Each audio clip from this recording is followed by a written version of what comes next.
Hey there, friends. Want to give a update on my decked out upgraded micro Dagger C1 as you see here.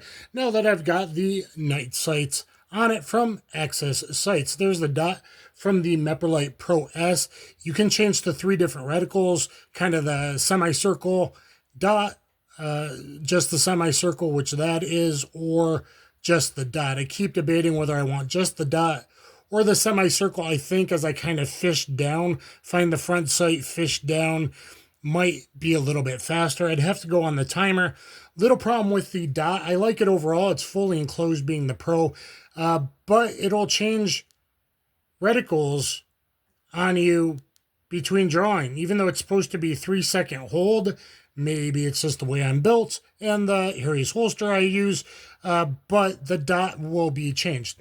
Now, for the night sights, to get a bit of a co-witness, I trusted a guy in the PSA forums that said you can use any Glock sight on the micro daggers, including slim slide 43X, or whether you're going with a 19. They all fit. They're all the same.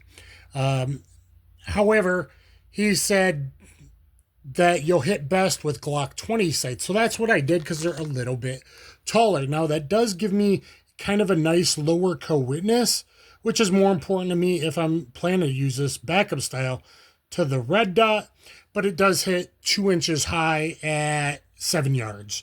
Now for a defensive pistol, hitting a little high is better than hitting lower. Typically, because the upper thoracic goodies, and if you are a right-handed shooter, you jerk low left, that might solve things. Maybe he was, and it was on for him just because I don't know his shooting ability.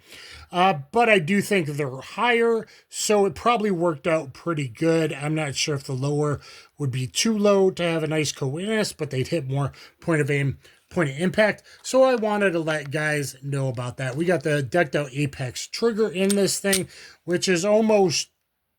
it's getting really light, really nice trigger.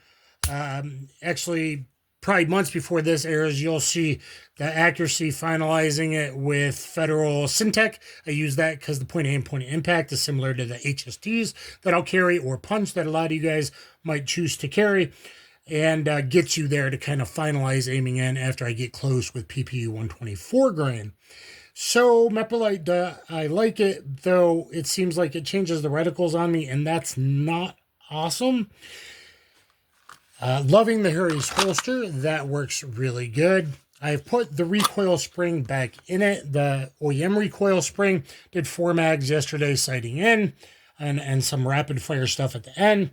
I was really loving an already flat shooter, kind of comped with any of the recoil springs from DPM. There's 3 in this soft version kit because it's sort of comped. And I even ran it like 2-finger weak side only and had perfect function even with the light. The middle gives me the softest recoil, doing fast 5 and bill drills 7 yards, all in the 8-inch IDPA, which for defensive, that's perfect. I might go back to it now that it ran perfectly yesterday after going back to the OEM spring. And the reason I went back to the OEM spring, a perfectly vetted pistol. I have 2 magazines loaded with 10 different kinds of hollow points. Was going to function test it ready for summer carry. I'm trying to get this ready for summer carry. I did have a couple weird issues. Now, I believe it's a magazine issue. I thought maybe it was recoil spring. But I think I might put these back in. I'm hoping it will run reliable with this.